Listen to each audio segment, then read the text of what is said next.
Ben, ne t'ai-je pas, ne t'ai-je donc pas comblé de bien pour que tu puisses te passer de ce que tu vois là? Et Job de répondre, certes, oui, ô Seigneur, mais je n'en aurai assez de tes faveurs, rapporté par Boukhari.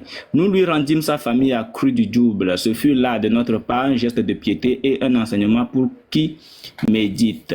En commentant ce verset, Hassan et Qatada ont dit: Dieu fit ressusciter pour Job ses enfants 2 fois plus nombreux vivants tels qu'ils étaient. Ce fut une grâce de Dieu pour prix de sa patience et son endurance. Et en même temps, un souvenir pour ceux qui sont doués de raison et d'intelligence, qui doivent croire qu'après la gêne qu'il y aura certainement une délivrance. Prends une gerbe de brindille. Voilà. Donc ici, Seigneur de King, il faut porter attention. Prends une gerbe de brindille, frappe-en pour ne pas te parjurer. Car une fois Job fut irrité contre sa femme et jura que, une fois rétabli, c'est-à-dire Job, lui appliquera 100 coups de bâton. Étant guéri, et comme il ne convenait plus à Job de punir sa femme après tous les services qu'elle lui a rendus, Dieu lui trouva cette issue en lui ordonnant de prendre un faisceau de 100 tiges d'herbe. Un faisceau de 100 tiges d'herbe et de n'en donner qu'un seul coup à sa femme pour tenir son serment. Donc, je m'explique ici. Ainsi, il lui en aurait donné 100 et aurait tenu sa promesse. La femme de Job est allée vendre. Seigneur de King, est-ce que tu nous écoutes? Boy, excuse-moi, c'est le même Job qui est dans la Bible, c'est de lui tu parles là. Je t'ai dit, c'est de lui, c'est de lui on parle. Non, c'est pas lui, c'est pas lui. C'est Job de courant. C'est son faux semblant qui est ici, c'est son faux semblant. Je vous écoute. Voilà, c'est le faux semblant qui est ici. Donc ici, Seigneur, Job, ici, pendant son état de maladie, sa femme va aller se chercher de quoi venir s'occuper d'elle en vendant ses cheveux ou un truc comme ça, selon l'histoire. Ses cheveux, elle avait déjà vendu tous les biens pour pouvoir aider son mari. Et comme il n'y avait pas d'argent, elle est allée vendre ses cheveux pour aider son mari. Donc, Job sera irrité contre elle et Job va se dire que quand il sera guéri, quand il sera guéri, il va... Alors, Job, après s'être guéri, Dieu va lui dire, bon, voilà, puisque ta femme t'a beaucoup aidé pendant que tu étais en détresse, ce que tu vas faire, tu ne lui donneras plus 100 coups, mais il faut rassembler 100. Voilà ça qui est là.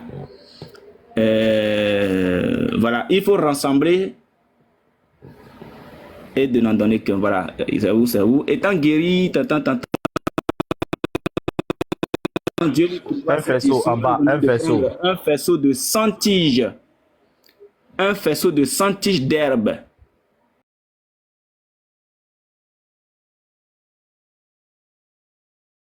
De prendre un faisceau de 100 tiges et de lui donner un coup. Il n'a pas dit et de la caresser, mais de lui donner un seul coup avec les 100 tiges d'herbe, et cela récompenserait les 100 coups qu'il avait promis à sa femme.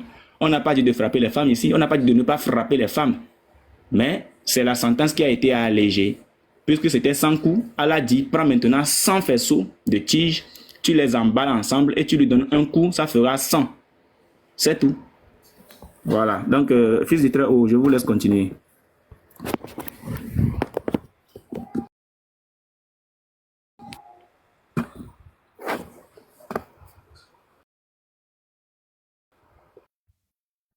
Alors, Seigneur de King, fils du Très-Haut, les frères, petit marteau, vous tous, moi je m'imite. Voilà, ce sont des menteurs, ils nous ont menti. Clair, hein, tout ce que tu as lu est clair, donc celui qui veut apporter quelque chose, bon, il n'a qu'à apporter. Hein. Tout est clair, il n'y a pas de... Moi, je peux parler juste sur le truc de la sœur Cindy de la haute, où elle a écrit aucune femme... C'est vrai, voilà, vas-y, maintenant on a fait tout ça là, vas-y, tu peux... D'accord, en disant que Allah sera-t-il misogyne?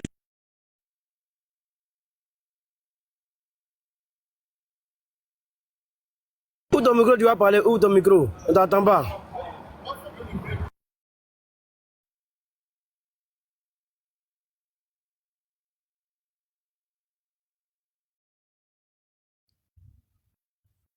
Car Oscar, tu es en sourdine, on t'entend plus là, je ne sais pas. Il a reçu un appel peut-être, il avait reçu un appel, soyons un peu patients s'il vous plaît. Ah, il a reçu un appel, il est tombé. Oh, il est parti. Où voyez, Seigneur, les musulmans là, ils se foutent de nous. L'Anna est venu, dit n'importe qui est parti. Viking. Ouais, bro. Seigneur Viking. Oui, la sœur. Franchement, je veux encore rebondir là. Ce que Uniboy vient de lire là, c'est le même Job qui est dans la Bible. Hein? Chacun a son Job en fait. Les chrétiens ont leur Job, les musulmans ils ont aussi le leur. Donc chacun a son Job en fait. Les chrétiens ils ont leur Satan, les musulmans aussi ils ont leur Satan. Les chrétiens ils ont leur Jésus, les musulmans ils ont aussi leur Jésus. Donc c'est comme ça. Donc si je comprends bien, leur livre là n'est pas venu pour confirmer quoi que ce soit.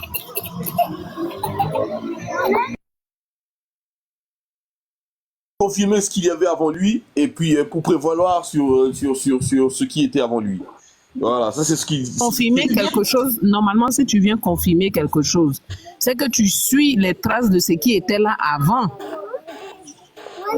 Tu ne peux pas venir, c'est-à-dire l'histoire qui était là avant, on la retrouve dans ton histoire, mais ça n'a rien à voir avec l'histoire qui était là avant. Donc, En des fait, deux là. ils disent que, maman Oui. l'appelle, ils disent que l'ancienne histoire était fausse en fait. Tu as menti dans l'ancienne histoire. Donc, eux, ils sont venus La corriger. vraie histoire est où? C'est moitié là, ils ont donné là. C'est moitié là qui est là. Non, c'est morceau par morceau. Morceau là, c'est morceau là qui est là. Non, mais c'est choquant, hein? Franchement, moi, de jour en jour, je suis choquée et puis je comprends même pas.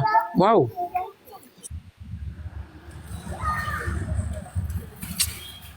En tout cas, cela on peut pas.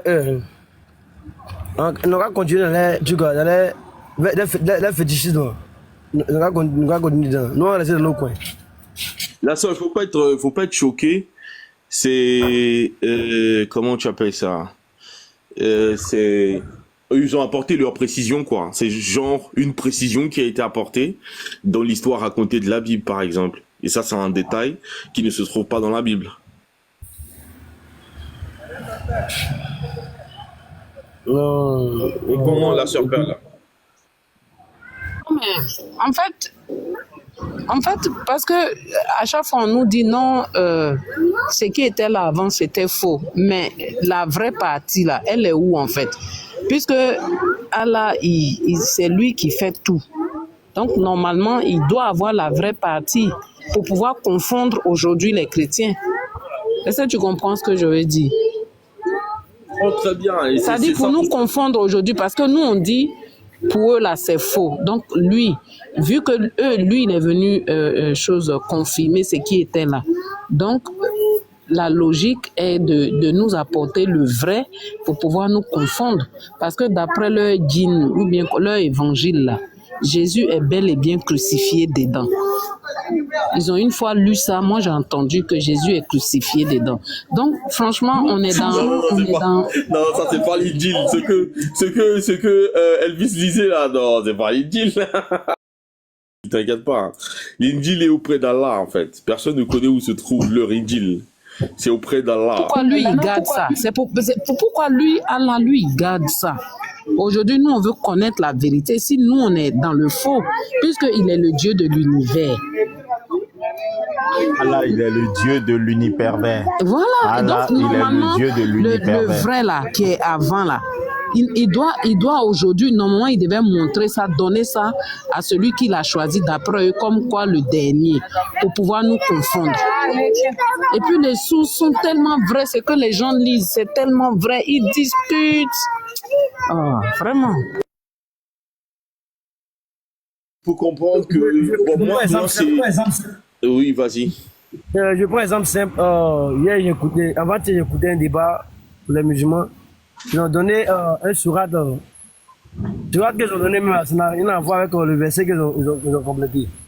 Ils ont parlé de surat 59, le verset 71. On a vérifié tous les surats 59, les versets se terminent à 24. Et on a demandé, mais vous avez donné de sourate et puis les versets. Mais pourquoi ça c'est pas confondu aux autres? Ils ont cherché, eux-mêmes n'ont pas trouvé. Tout ce qu'ils donnaient là, ça se terminait à 24, 24, 24. Vous voyez, les musulmans sont pas, eux-mêmes ne connaissent pas les livres.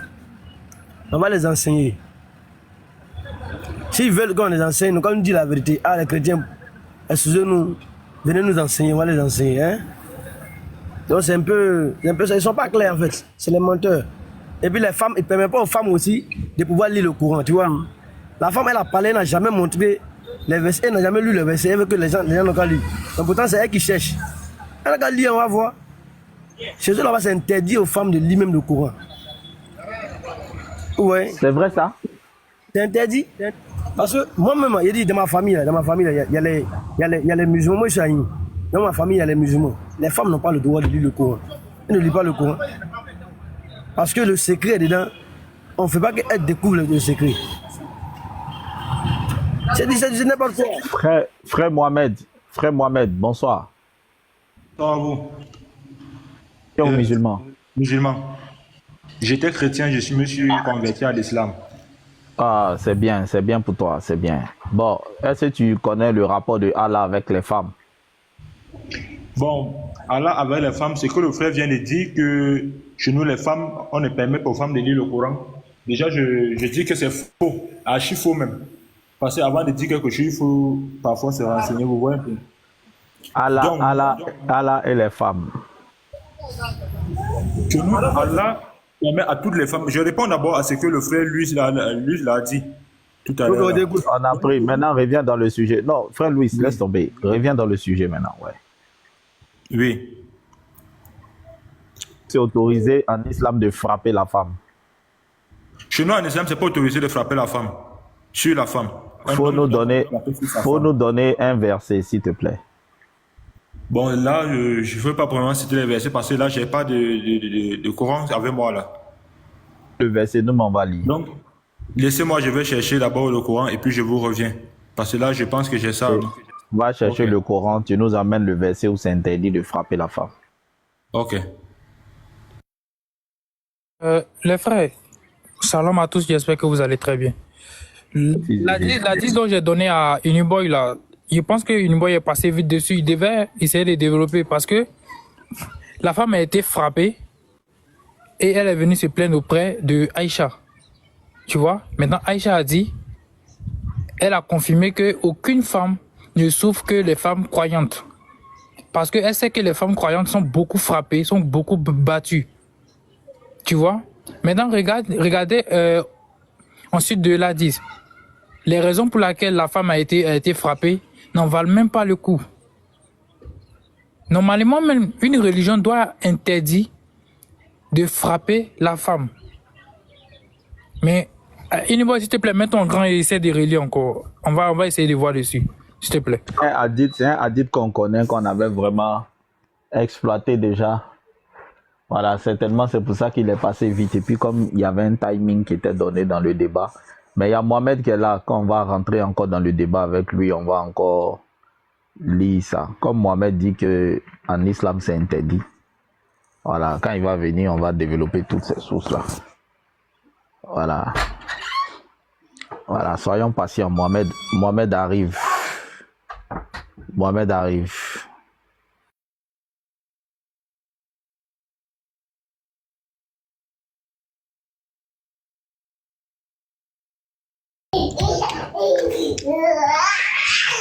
Donc, demain, je sais pas si vous êtes là.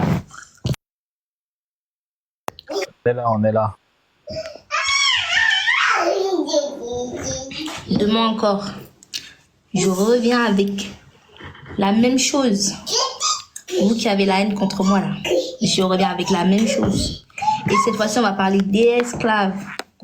Les esclaves que, ouais, l'islam c'est une religion de paix, c'est nous qui avons fait que, ouais, c'est grâce à nous que l'esclavage a été aboli, arrêtez vos conneries. Demain, on va revoir ça. Les esclaves là. On va bien rentrer dedans, parce que vous aimez bien parler. Ouais, l'islam c'est une religion de paix, blablabla. On va bien voir si demain si l'islam c'est une religion de paix.